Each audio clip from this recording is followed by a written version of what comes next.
नमस्कार दोस्तों, tops education में आपका स्वागत है। तो चलिए आज हम करंट अफेयर्स के अंतर्गत हम आज चर्चा करेंगे 2 जनवरी 2021 के जितने भी इम्पोर्टेंट करंट अफेयर्स होंगे उसके बारे में आज हम चर्चा करेंगे। ठीक है, तो चलिए आज हम पहला क्वेश्चन की ओर चलते हैं। तो पहला क्वेश्चन है, भारत का पहला टेस्टेड सिस्टम थियॉन किस प्रौद्योगिकी संस्थान ने लॉन्च किया है? थियॉन किस प्रौद्योगिकी संस्था ने लॉन्च किया है? तो इसको देख लेते हैं। इसको किसने लॉन्च किया? प्रौद्योगिकी संस्था ने लॉन्च किया है, टेक्नोलॉजी लॉन्च किया है। तो इसके बारे में देखते हैं। IIT Guwahati, IIT Delhi, IIT Varanasi, IIT Hyderabad. तो देखिए अभी हाल में शिक्षा मंत्री, भारत के शिक्षा मंत्री रमेश पोखरियाल निशंक ने आईआईटी हैदराबाद में भारत के ऑटोनॉमस नेविगेशन सिस्टम के लिए देश का पहला टेस्टेड थियॉन सिस्टम को लॉन्च किया है। थियॉन, इसको कहेंगे TIHAN। थियॉन को लॉन्च करने की बात किया गया है शिक्षा मंत्री रमेश पोखरियाल निशंक ने।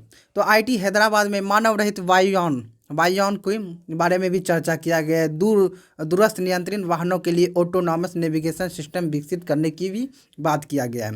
केंद्र सरकार ने राष्ट्रीय अंतर विषयी साइबर फिजिकल सिस्टम मिशन के तहत ऑटोनॉमस नेविगेशन एवं अधिग्रहण प्रणाली के लिए आईआईटी हैदराबाद को 135 करोड़ रुपये की मंजूरी की बात की गई। 135 करोड़ रुपये मंजूरी की बात किए हैं। तो आईआईटी हैदराबाद, इसका आंसर हो जाएगा आईआईटी हैदराबाद। चलिए ये क्वेश्चन है, किस राज्य सरकार ने शादीशुदा अनुदान के लिए योजना को प्रारंभ किया है, योजना लाया है? किस राज्य सरकार ने ये योजना लाया है? तो देखिए इसमें है गुजरात, राजस्थान, उत्तर प्रदेश, बिहार। तो अभी यूपी सरकार ने एक योजना लाई, शादी अनुदान योजना। इसकी शुरुआत किया है। इसमें आपको कहा गया है कि जो इच्छुक है वो इसमें रजिस्टर्ड करा सकते हैं। उसके लिए एक वेबसाइट भी लॉन्च किया गया है, www.shadianudan.upsdc.government.in। एक साइट को ये यहाँ से लॉन्च किया। इस वेबसाइट से इन्होंने कहा कि जो भी इच्छुक है इसमें करा सकते हैं। तो चलिए इसका हो जाएगा यूपी सरकार। देखिए यूपी सरकार, यूपी के अभी ये सीएम है योगी आदित्यनाथ, ये सीएम है आपको। चलिए अब अगला क्वेश्चन है, भारतीय रेलवे में कितने किलोमीटर प्रति घंटा की गति से चलने वाली विस्टाडोम पर्यटक कोच का सफलतापूर्वक परीक्षण किया गया है? तो अब है 150 किलोमीटर प्रति घंटा, 200 kilometre per hour, 180 kilometre per hour, 120 kilometre per hour. इसमें ऑप्शन ये दिया हुआ है। तो देखिए चेन्नई इंटरनल कोच फैक्ट्री द्वारा भारतीय रेलवे द्वारा विकसित किए गए हैं। विस्टाडोम पर्यटक कोच के लिए डिजाइन को भारतीय रेलवे ने देखिए ये है रेलवे, इसको मंजूरी दी। इसमें 180 किलोमीटर पर घंटा, 180 आवर पर घंटा की गति से चलाकर उसका सफलतापूर्वक परीक्षण किया गया है। तो विस्टाडोम कोच यात्री के लिए रेल को यात्रा को यादगार बनाने के लिए साथ साथ पर्यटन को बढ़ावा देने के लिए भी बात किया गया है। इसमें बढ़ावा देने की भी बात किया गया है। इसका जो होगा वर्तमान में Nilgiri mountain railway line, Darjeeling Himalayan railway line, कालका Shimla railway line, Kangra valley railway line, Matheran hill railway line, Mumbai में दादर और मंडवाओं की अरकू घाटी में विस्टाडोम कोच को चलाया जा रहा है। तो ये जगह इसको चलाया जा रहा है। तो इसका आंसर हो जाएगा आपको 180 किलोमीटर पर आवर। डीआरडीओ ने किस राज्य के तट में सियांग एनजी एयरड्रॉप कंटेनर का सफलतापूर्वक परीक्षण किया है? डीआरडीओ डीआरडीओ डीआरडीओ ने किसके साथ ये कंटेनर का सफलतापूर्वक परीक्षण किया है? देखिए, डीआरडीओ भारतीय सेना के लिए एक साथ मिलकर गोवा तट के साथ मिलकर एक दूर IL-38SD एयरक्राफ्ट से भारत के पहले स्वदेशी रूप से डिजाइन एवं विकसित एयर कंटेनर सियांग एनजी का सफलतापूर्वक परीक्षण किया गया है। भारतीय नौसेना ने इसके लिए लॉजिस्टिक क्षमता में वृद्धि में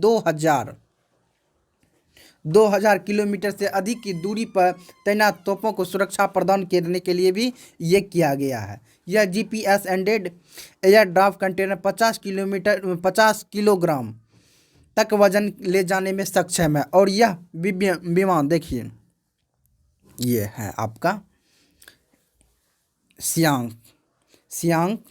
सॉरी SAHAY सियांग, ये आपका है सियांग। ये 50 kg क्षमता को ले जाने के लिए सक्षम है। 2000 किलोमीटर की दूरी तय कर सकता है। 2000 किलोमीटर की दूरी को यह तय कर सकता है। इसका आंसर हो जाएगा आपका गोवा के साथ। चलिए अगला क्वेश्चन देखते हैं। पीएम मोदी ने गुजरात के किस शहर में एम्स की आधारशिला रखने की बात किया है? पीएम मोदी गुजरात के किस शहर में एम्स का आधारशिला रखने की? द्वारका, विजयनगर, सूरत, राजकोट। पीएम यानी नरेंद्र मोदी ने गुजरात राज्य के राजकोट शहर में एम्स की स्थापना करने की आधारशिला रखी है। पीएम मोदी वीडियो कॉन्फ्रेंस के माध्यम से राजकोट में एम्स के शिलान्यास से गुजरात सहित पूरे देश के स्वास्थ्य एवं मेडिकल एजुकेशन की बात की है, बल देने की उस पर आधारशिला रखने की बात की गई है। तो अब ये भी जान लेते हैं गुजरात की राजधानी गांधीनगर है। गांधीनगर। तो यहाँ के अभी वर्तमान में गवर्नर कौन है? गवर्नर आपको आचार्य देवव्रत। और इसका मुख्यमंत्री यानी सीएम विजय रूपाणी है। तो इसका आंसर हो जाएगा आपका राजकोट में एम्स की आधारशिला रखने की बात की है वीडियो कॉन्फ्रेंस के माध्यम से। वीडियो कॉन्फ्रेंस के माध्यम से इन्होंने बात की है। तो अब यह है कर्नाटक राज्य का मुख्य सचिव किसे नियुक्त किया गया है? कर्नाटक राज्य का मुख्य सचिव किसे नियुक्त किया गया है? तो Saurabh Gill, V Himesh Nathan, R Naresh Gupta, P Ravi. तो इसमें से आप जल्द से यदि आंसर जानते होंगे तो आप कमेंट बॉक्स में आंसर डालिए। तो देखिए, कर्नाटक राज्य के मुख्य सचिव के रूप में 1984 बैच के आईपीएस अधिकारी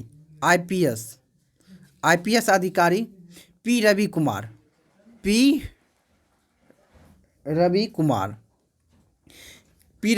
को नियुक्त किया गया। पी रवि कुमार वर्तमान में आप कर्नाटक राज्य के मुख्य सचिव टीएम विजय भास्कर की जगह लेंगे, यानी टीएम विजय भास्कर की जगह लेंगे। इससे पहले वहाँ टीएम विजय भास्कर वहाँ इस पद पर कार्यरत। इसी के साथ यह कर्नाटक राज्य के 38वें मुख्य सचिव भी बनेंगे। तो अब ये भी जान लेते हैं कर्नाटक की राजधानी कहाँ है? कर्नाटक की राजधानी बेंगलुरु है। कर्नाटक की राजधानी बेंगलुरु है। तो यहाँ के अभी वर्तमान में गवर्नर कौन है? बज्जू भाईवाला। देखिए, ये है आपका पी रवि कुमार। इन्हें सचिव बनाया गया है, मुख्य सचिव कर्नाटक राज्य के। तो अब ये भी देख ले, कर्नाटक के मुख्यमंत्री कौन है? सीएम कर्नाटक के कौन है? बीएस येदुरप्पा। तो इसका आंसर हो जाएगा आपका पी रवि कुमार। तो अगला क्वेश्चन देखते हैं। कह रहा किस देश ने 2030 किस देश ने 2030 तक लकड़ी के बने दुनिया के पहले उपग्रह को विकसित करने की बात किया है? यानी पहले उपग्रह को विकसित करने की घोषणा कर दिया, यानी कि ये विकसित करेंगे। अमेरिका, चीन, जापान, रूस। तो अभी देखिए जापानी कंपनी क्योटो ने क्योटो विश्वविद्यालय के साथ मिलकर 2023 तक जापान दुनिया की पहली लकड़ी की सैटेलाइट बनाने में एवं उसे वर्ष 2023 तक उसे बनाकर तैयार हो जाएंगे और 2030 तक अंतरिक्ष में स्थापित करने का लक्ष्य बनाया, यानी सैटेलाइट को अंतरिक्ष में स्थापित करेंगे। इसके लिए सुमितोमो फॉरेस्टिंग कंपनी ने इसके लिए पेड़ की ग्रोथ एवं अंतरिक्ष में लकड़ी की सामग्री के उपयोग एवं शोध करना भी शुरू कर दिया गया।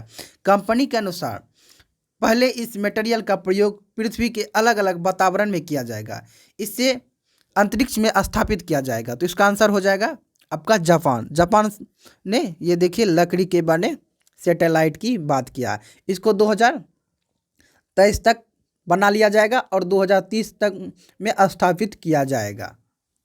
ठीक है, अगला क्वेश्चन है, कहता है इसरो के वर्तमान चेयरमैन के सिवान की कार्यकाल को कितने वर्ष तक बढ़ाया गया है?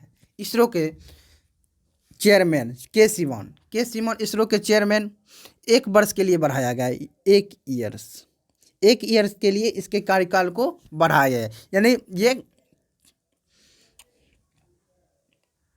यानी 14 जनवरी को इनका कार्यकाल समाप्त होने वाला था 2021 को।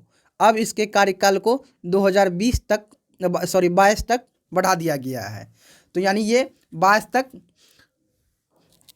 इस पद पर बने रहेंगे। इसरो की स्थापना कब हुआ था? 1969 में। इसकी स्थापना 1969 में हुआ था और इसकी स्थापना विक्रम साराभाई के मदद से हुआ। विक्रम साराभाई ने किया था। देखिए ये है इसरो के चेयरमैन, अभी वर्तमान में प्रेजेंट में इसरो के चेयरमैन है के सिवान, ये इसरो के चेयरमैन है। इनके कार्यकाल को 1 वर्ष के लिए बढ़ा दिया गया है। तो अगला क्वेश्चन देखते हैं, किस राज्य में भारत का पहला परागणकर्ता पार्क का उद्घाटन किया गया है? परागणकर्ता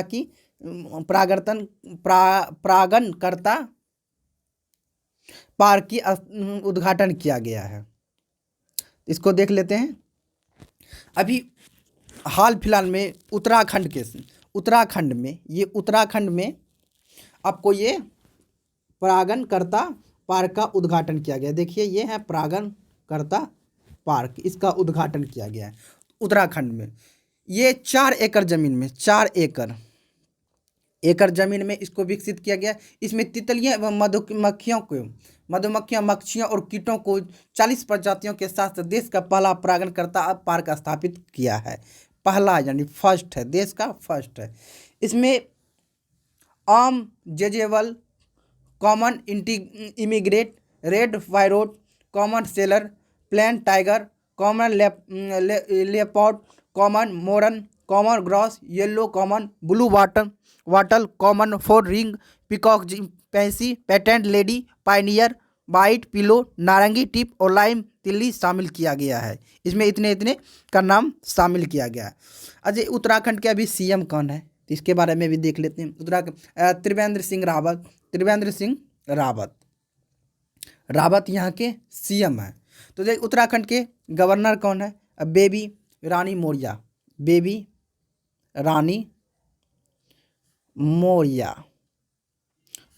मौर्य उत्तराखंड के। तो इसका आंसर हो जाएगा उत्तराखंड। तो अगला क्वेश्चन देखते हैं, हार्मोनी फाउंडेशन, इधर थोड़ा कर लेते हैं।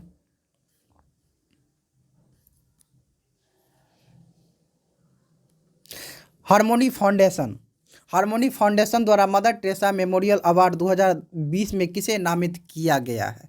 डॉक्टर एंथोनी पोजी, डॉक्टर प्रदीप कुमार, IPS संजय पांडे। तो ये डॉक्टर एथोनी फौजी, डॉक्टर प्रदीप कुमार और PS संजय फाउंडेशन, ये तीनों को इस हार्मोनी फाउंडेशन द्वारा मदर टेरेसा मेमोरियल अवार्ड 2020 से सम्मानित करने की बात किया गया है। ये पुरस्कार विषय celebrity in the compassion the times of कोविड-19 के द्वारा रखा गया है। इसका विषय था 2020 का mother Teresa memorial award in तीनों को दिया जाएगा। तो ये इसका आंसर हो जाएगा उपयुक्त में से सभी। तो इसका आंसर हो जाएगा डी, यानी उपयुक्त में से सभी। अगला क्वेश्चन देखते हैं।